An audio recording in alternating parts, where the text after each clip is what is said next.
Di dalam Undang-Undang Nomor 1 Tahun 74 tentang perkawinan maupun di dalam kompilasi Islam itu diatur apabila suami istri itu pisah, baik cerai hidup maupun cerai mati, maka di situ timbul harta gonogini yang harus masing-masing dibagi setengah bagian. Harta gonogini itu adalah harta bersama yang diperoleh selama mereka menjalani hubungan suami istri sejak perkawinan dimulai sampai terjadinya perceraian itu. Nah, pertanyaannya adalah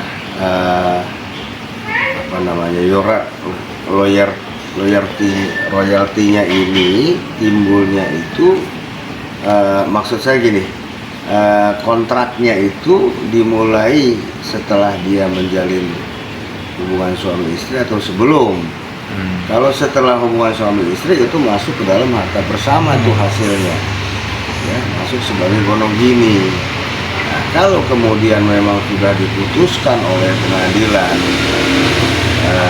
untuk dibagi dua, ya, kemudian dia tidak melaksanakan, tentunya pengadilan mempunyai hak untuk memberikan somasi kepada yang bersangkutan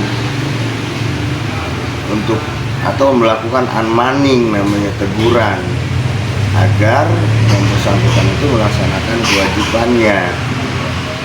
Nah, apabila unmanning itu juga tidak diindahkan sampai 2-3 kali, jalan keluarnya adalah ajukan lagi gugatan. Nah, gugatan yang pertama tentunya si mantan suami, kemudian gugatan sebagai tergugat duanya itu adalah perusahaan royalti itu. Jadi nanti hakim akan memutuskan bahwa perusahaan royalti itu diwajibkan untuk membayarkan separuh dari royalti haknya si Virgon itu kepada istrinya dengan rekening nomor sekian. Jadi otomatis itu tidak melalui si suaminya lagi, langsung si perusahaan royalti itu punya hak atau punya kewenangan untuk memecah. Bisa. Pertamanya adalah pengacara mengajukan somasi. Kemudian kalau somasinya tidak diindahkan, pengacara mengajukan ke pengadilan untuk dilaksanakan unmanning atau eksekusi. Kalau itu pun tidak diindahkan, ya ajukan gugatan baru. Gugatan baru yang harus melibatkan pihak royaltinya itu, pemberi royalti.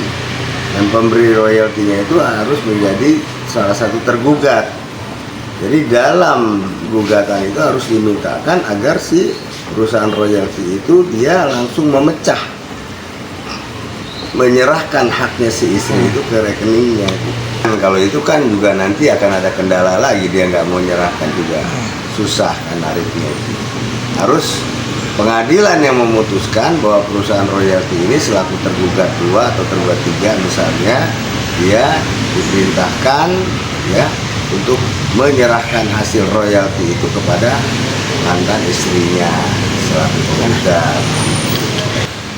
Meskipun tidak demikian, tetap si istri punya hak 50%. Artinya walaupun yang mencari mendapatkan penghasilan itu si suami ataukah si istri ataukah dua-duanya, yang namanya harta bersama itu harus dibagi 50%.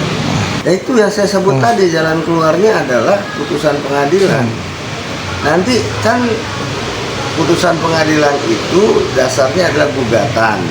Yang harus digugat itu siapa? Si Virgonnya selaku tergugat 1 dan pihak si pemberi royaltinya tergugat 2. Itu harus dimasukin, atau ada pihak lain yang terkait masukin juga sebagai tergugat atau turut tergugat.